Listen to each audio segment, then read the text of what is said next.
எழுத்து ஒரு மொழி சொற்கள் 42. ஓர் எழுத்து மட்டும் தனித்து வந்து பொருள் தருவது. ஆ பசு, ஈ கொடு, ஊ முயற்சி, ஏ அம்பு, ஐ தலைவன், ஓ மரகு நீர் தாங்கும் பலகை, கா சோலை, பூ பூமி, கை ஒழுக்கம், கோ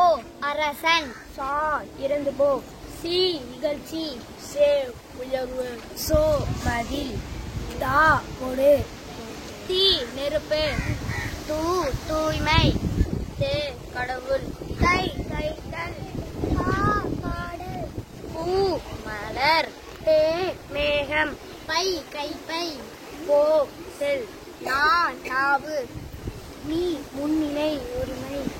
நே அன்பு, நை இழிவு, நோ வறுமை, மா மரம், மே வான், ஊ ஊப்பு, மே அன்பு, மை அஞ்சனம், மோ மோ மோ முகத்தல், யா அகலம், வா அழைத்தல், வி மலர், வை வைக்கோல், வௌ கவர், நோ நோய், தூ உன்,